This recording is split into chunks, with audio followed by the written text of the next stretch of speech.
Hi అండి, welcome back to Vedan's creatives. Please subscribe my channel and like the video. Today నేను ఒక మంచి healthy రెసిపీతో మీ ముందుకు వచ్చానండి. సో అదేంటంటే కీనోవా రాగి ఇడ్లీ.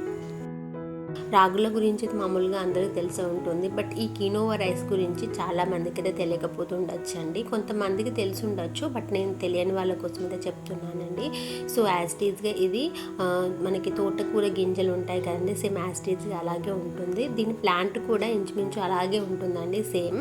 అండ్ ఏంటంటే ఈ కీనోవా రైస్లో మంచి పోషకాలు అయితే ఉంటాయండి. ఇందులో ఎక్కువగా ఫైబర్ కంటెంట్ ఉంటుంది. సో తద్వారా మనకి కొంచెం తిన్న పొట్ట నిండుగా అనిపిస్తుందండి. సో మనకు ఎవరైనా వెయిట్ లాస్ అవ్వాలనుకుంటున్న వారి డైట్ ప్లాన్లో ఈ కీనోవా రైస్ని యాడ్ చేసుకోవడం వల్ల మంచి ఫలితం అయితే ఉంటుందండి.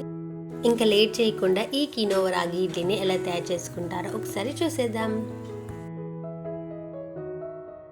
నేను ఇక్కడ మెజర్మెంట్ కోసం చిన్న టీ గ్లాస్ని అయితే తీసుకున్నానండి. 1 గ్లాస్ కినోవా రైస్ అండ్ అలాగే 1 గ్లాస్ రాగులు, అలాగే 1 గ్లాస్ మినపపప్పును కూడా తీసుకున్నానండి. 3 గ్లాసెస్ ఇడ్లీ రవ్వని తీసుకున్నానండి. రాగులు, మినపపప్పు అండ్ కినోవా రైస్ వీటన్నింటిని అయితే మంచిగా వాష్ చేసుకొని ఒక 8 అవర్స్ అయితే మంచిగా నానబెట్టుకోవాలండి. ఇడ్లీ రవ్వను మాత్రం మనం ఈ మినపపప్పును మిక్సీ పట్టే ఒక 5 to 10 minutes నానబెట్టుకుంటే సరిపోతుందండి.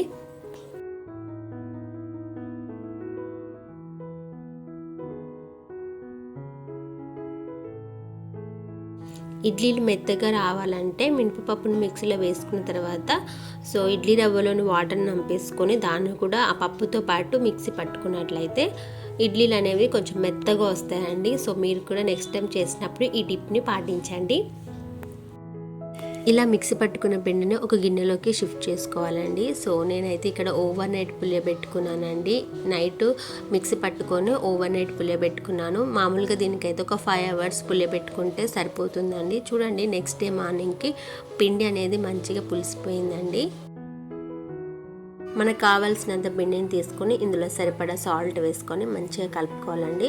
సో ఇలా కలుపుకున్న పిండిని ఇడ్లీ కుక్కర్లోకి షిఫ్ట్ చేసుకోవాలండి. సో ఇడ్లీలను స్టవ్ మీద ఒక 15 minutes ఉడికించుకుంటే సరిపోతుందండి. ఇడ్లీలు అనేది మెత్తగా ఉడికిపోతాయండి.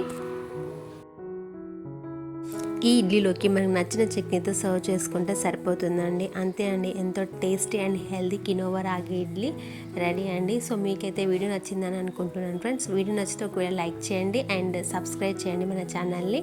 ఇలాగే సపోర్ట్ చేయండి ఫ్రెండ్స్. Thank you.